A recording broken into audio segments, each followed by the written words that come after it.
ہمارے ایک بزرگ نے کافی ٹائم پہلے ایک واقعہ سنایا تھا کہ ان کے پاس ایک کیس آیا ایک ڈاکٹر صاحب کا۔ ڈاکٹر صاحب نے ایک عجیب واقعہ سنایا اپنا۔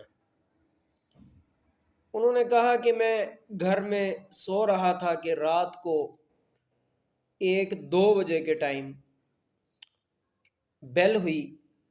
میں نیچے گیا، دروازہ کھولا تو آگے ایک نشئی انجیکشن لے کر تو وہ کھڑا ہے کہ ڈاکٹر صاحب مجھے انجیکشن لگوا دیں، میں مر جاؤں گا۔ تو ڈاکٹر صاحب نے یہ سوچا تھا جی کہ چلو کوئی کسٹمر ہوگا کوئی، تو ڈاکٹر صاحب نے اس کو مار کے تو بھگا دیا۔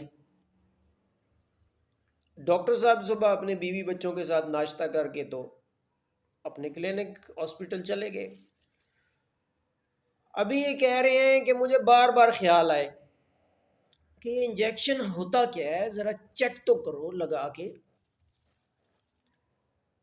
بار بار یہ خیال اپنے دل سے نکالے، پھر دوبارہ آئے۔ آخر کار اس نے اسٹاف کا ایک بندہ بلایا، اس کو انجیکشن لکھ کے دیا، میڈیکل سٹور سے وہ لے کے آیا تو اس نے خود کو لگا کے چیک کیا۔ ابھی اس کا کہنا یہ ہے کہ آج 12 سال ہو چکے ہیں، یہ انجیکشن لگائے بغیر مجھے چین نہیں آتا۔ اب یہ ہے اللہ کا عذاب۔ اللہ اکبر۔ قرآن میں اللہ نے فرمایا نا، اعوذ باللہ من الشیطان، اما السائل فلا تنہر، جو مانگنے والا ہے اس کو مت جھڑکو۔ اب اس نے ہیلپ مانگی تھی نا ڈاکٹر سے کہ ڈاکٹر صاحب مجھے یہ انجیکشن لگا دیں۔ انہوں نے جھڑکنے کے ساتھ ساتھ اس کو مار کے بگایا۔ اللہ کا عذاب۔ اللہ اکبر۔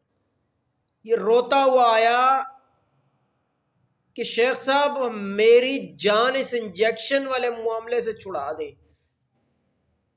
میں 12 سال ہو گئے ہیں انجیکشن لگائے بغیر رہ نہیں سکتا۔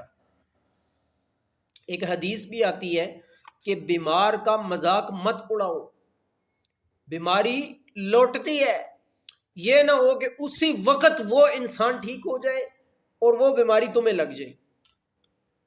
میرے پاس بھی ایک ایسا کیس آنکھوں دیکھا ایک واقعہ ہے۔ کسی کا ایک مذاق اڑایا، کسی نے نام نہیں لیتا، امانت ہوتی ہے ہمارے پاس، اشارتاً میں بتا دیتا ہوں۔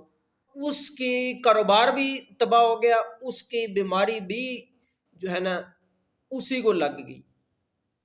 کسی نے مذاق اڑایا، وہ یہ نہ سمجھے کہ یہ میں بہت بڑا کارنامہ سر انجام دے رہا ہوں۔ اللہ کی پکڑ بڑی سخت ہے۔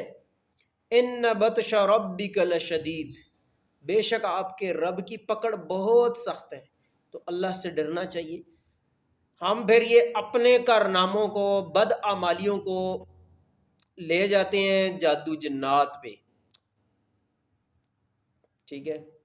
اپنے اعمال نہیں چیک کرتے کہ ہم سے کوئی ایسا کوئی گناہ ہوا ہے جو اس کا عذاب آ گیا۔